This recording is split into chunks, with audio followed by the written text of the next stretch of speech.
The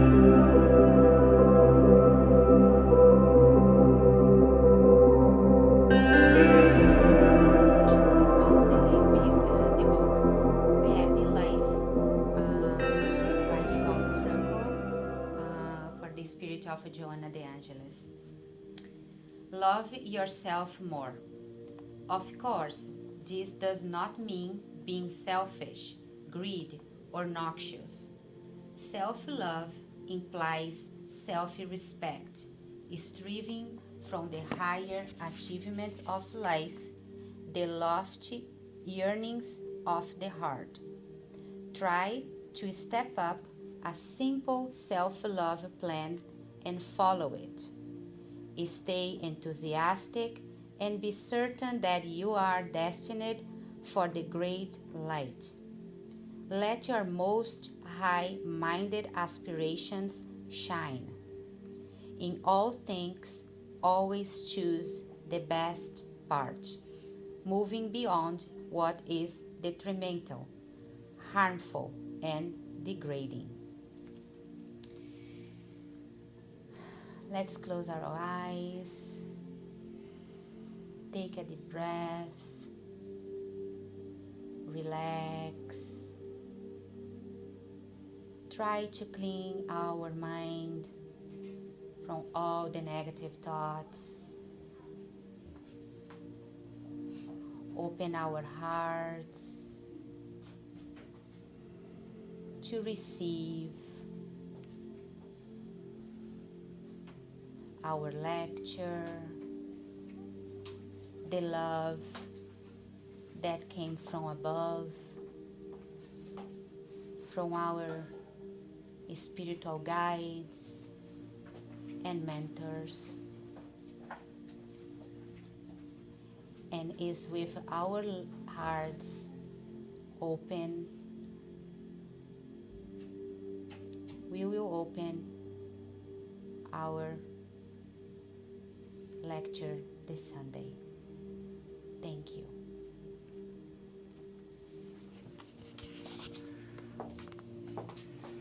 Thank you very much, Flavia. Thank you very much for being so nice and getting us a few words to start. But by the way, Flavia mentioned the whole deal of the talk today when she asked us to cleanse our minds, right?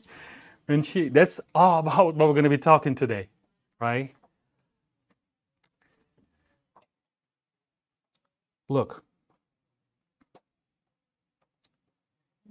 if there's one skill, if there's one thing we have to do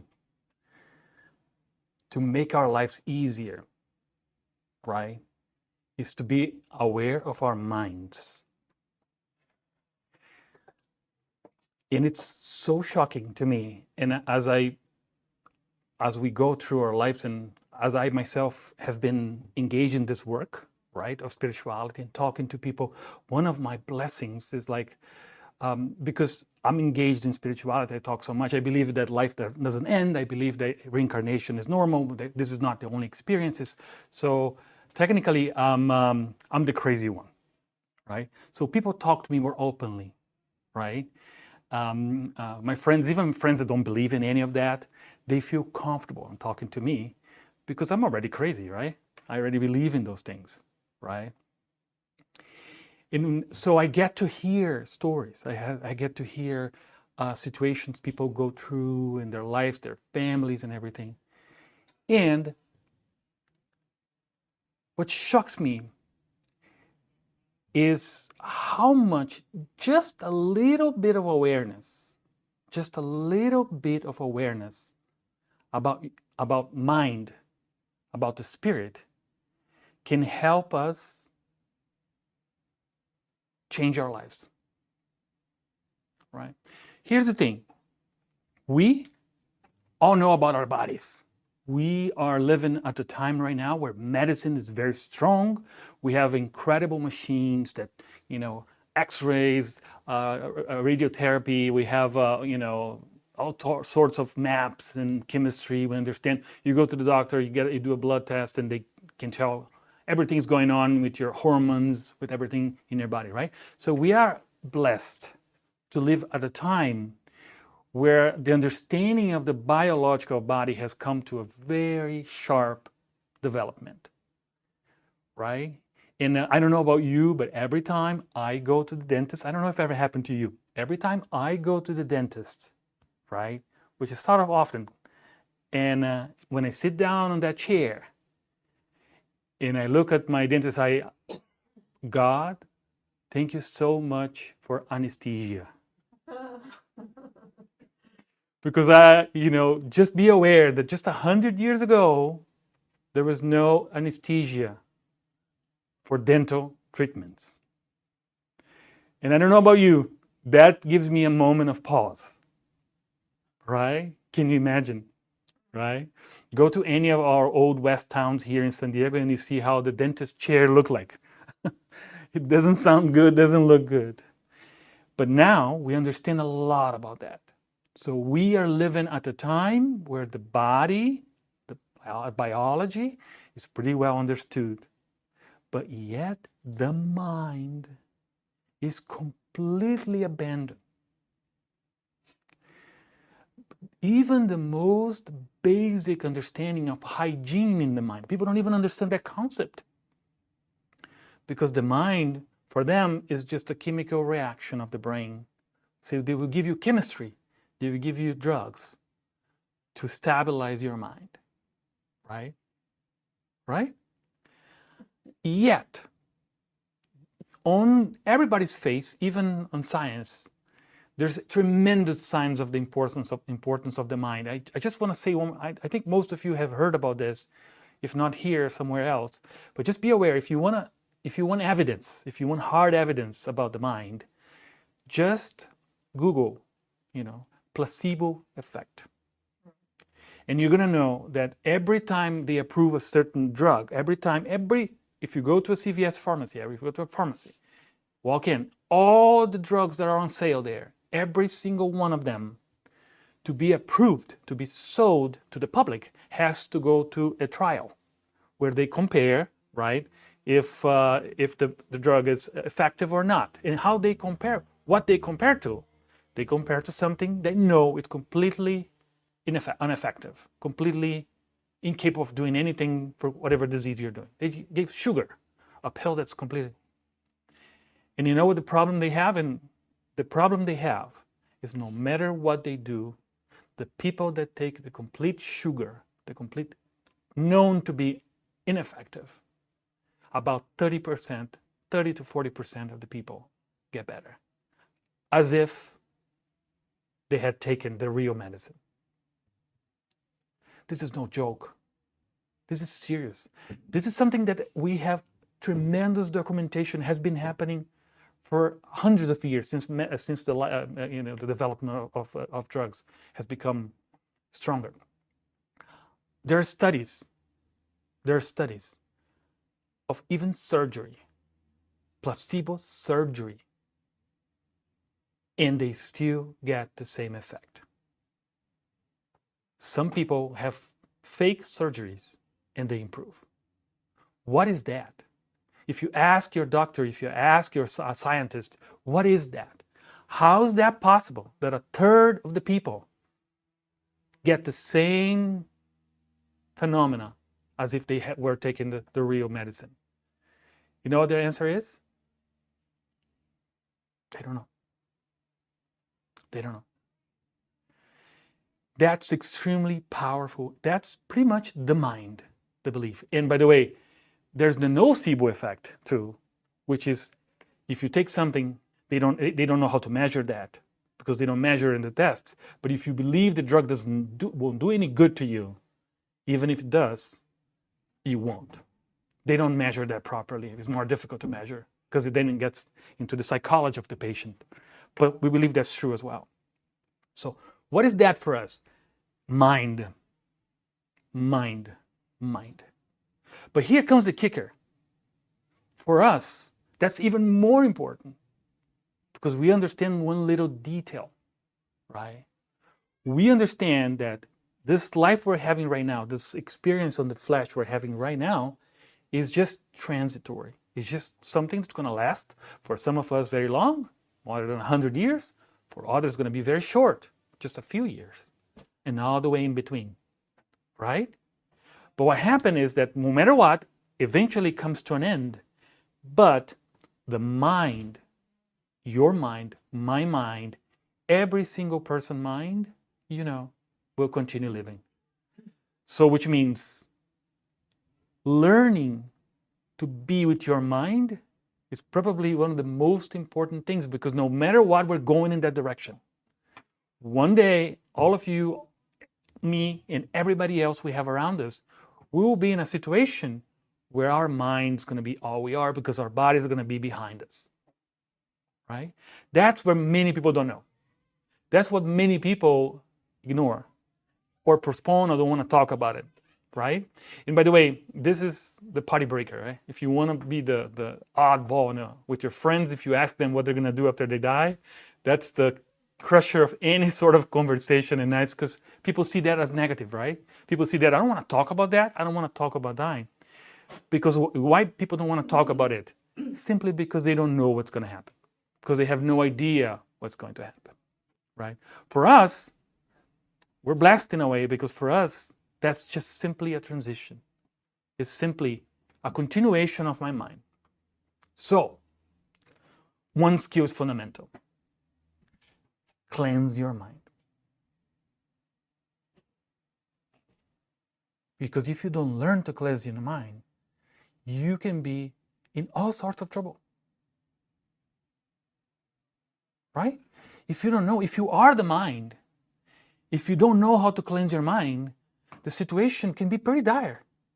And I don't know about you, I have experienced myself how many situations I couldn't cleanse my mind, and what happened to me? Pain and suffering. Because if you don't acquire the knowledge or the techniques to cleanse your mind, there's no way out. Even people that love you, that are with you, cannot help you sometimes, because if your mind is closed, if you close yourself, who can help you? So, to cleanse your mind, one of the most ancient teachings comes along. It's so simple, but yet so underused by us. Everybody knows the concept of prayer. Everybody knows the concept of prayer, one way or another. The problem is, a lot of people think about prayer as a religious thing. Oh, prayer is for religious people. And to a certain degree, that's the way it comes, because religion talk a lot about prayer, right? But we want to come with a contribution to that understanding a little bit. For us, especially inside our movement, Spiritist movement, we don't see prayer as a religious thing at all. Because prayer could be done as ostentations or an outside thing. Some people might do prayer with beautiful words and just remembering a beautiful passage, or the Lord's Prayer is beautiful, right? But if you say those things on an external way, like I'm reading a poem, but I'm not thinking about it, it's not a prayer for us. For us, a prayer is truly something that comes to your mind. And if you're going to notice in our movement, we seldomly, everybody that says a prayer, like Flavius did today, her own words. We practice that you always use your own words. And we try, although it's hard in our study groups, right, to not be concerned about the words itself, for the beauty of our, because what we try to emphasize is that the important thing on a prayer is absolutely nothing to do with what the words you're saying, but your feelings. If you say just the word thank you, but you think you have your emotions and your thoughts are connected to your words, that's what matters. That's for us the concept of a real prayer. A real prayer is when you connect, when every single one of us connects mind and thoughts with the words we are saying. And what that is, think about that. Whatever is going on in your mind, whatever problem you're facing, whatever challenge you're going through, right? Whatever's going on. If you stop for a moment and connect your mind, your thoughts, and your words, and you raise them by thinking about something that you find connection to, what happens to your mind? Changes. Try that. It changes. Your mind changes. So prayer, that's why Jesus talked about so much about that, is a way of transition our mind from whatever darkness, whatever challenge, whatever situation we're in, to a situation, to a condition where we elevate, in a way, that's what we call it. I think we have more, it's not scientific, this, but I think everybody understands when I say elevate the frequency, because what we mean is we think love is a higher frequency than hate, for instance. There's not much science on that, but it's a feeling. Hopefully, eventually, we're going to have science behind that as well, right? So, but that's what you do when you pray. You elevate your thought and you transform your mind into a higher vibration. That's night and day. And it's a skill that we have to develop. Like everything else you do, like everything else we do, it takes time until we become strong, right?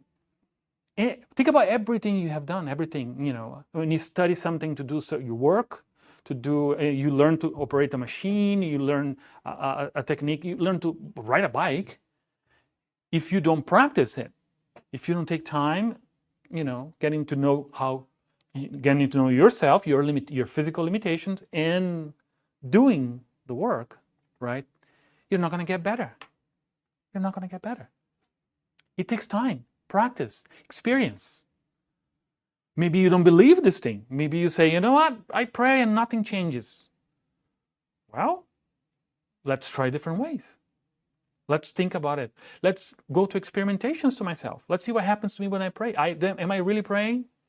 Am I really connecting my thoughts and minds, or I'm thinking about something that's too destructive? Some people even pray. Many people pray and they don't realize they're praying in a destructive way. For instance, sometimes you pray like, oh, Lord, take these people out of my life. Don't get away this from me. It's a prayer. But the challenge we have to see right now, what kind of energy I'm emphasizing? The energy of separation is more negative, right? And I don't know about you, the more you try to separate from something, you unite because you think about it. When you think about separation, you think about the thing you want to separate. And when you think about the thing about to separate, you create energy that connects you. That's why hate unites us. It's counterintuitive, right? You would say, if I hate someone, I should go away from them. No, you get closer.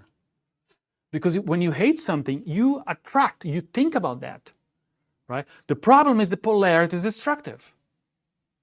The polarities of destruction, right? So it's going to be a painful experience because you are attracting something that you don't like, but you're still attracting it. That's why Jesus emphasized so much love. Love thy neighbor as yourself, because that's the right polarity. You're attracting, but you also are building. You are in harmony with the thing. You're acting on that thing in a constructive way. Hate is the same thing, different polarity. I'm just destroying. I want destruction, right? So those notions are fundamental for us. And it's incredible how little we use. Because you say, how powerful is our prayers? How powerful is my mind? People can say, how powerful I am? We don't know. But we know one thing. It's extremely powerful.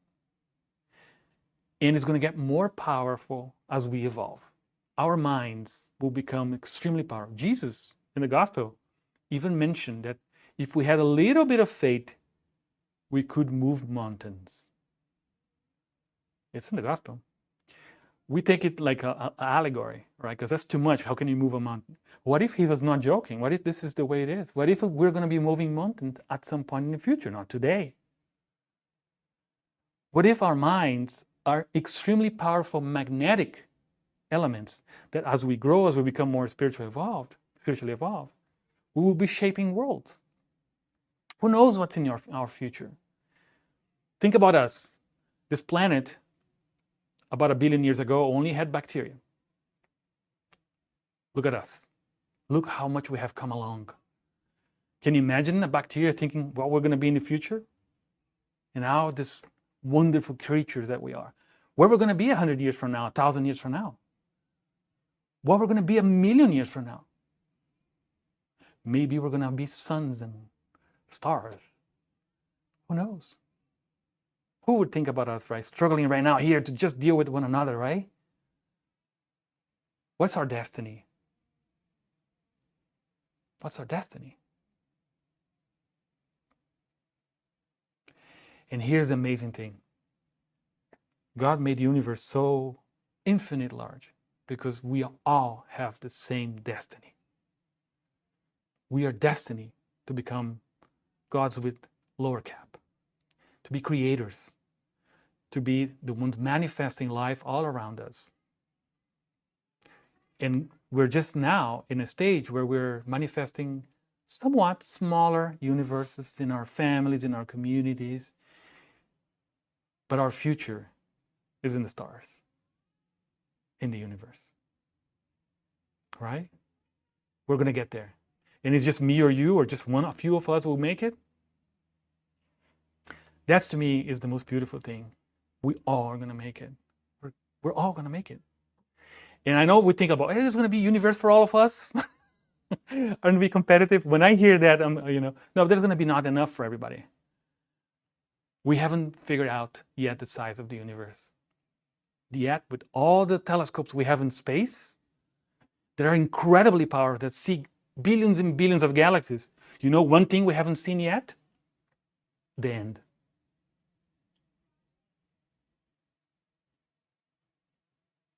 We don't know the end. The further we look in the universe, there's more universe. More. Are you kidding me? And we're here, destined to inherit that universe. All of us. But it begins with our minds. It begins by educating our minds. We have the most powerful thing within us. We had an amazing weekend because we had lectures this weekend that was like so. We had our Rodo on Friday. I know some of you were there, enjoyed tremendously. We had yesterday we had actually Friday we had the Rodo, and yesterday we had the U.S. Spiritist Symposium as well. So we had so many beautiful things happening this weekend, but nonetheless the message is the same, right? It's a transformation of our minds. If you check all we are talking about, it's all about the same. The God in us. Haroldo mentioned this on Friday, that we are inside of us. There's the divine, and that's in our minds. With that in mind, let's transition to our passes. We'll say goodbye now.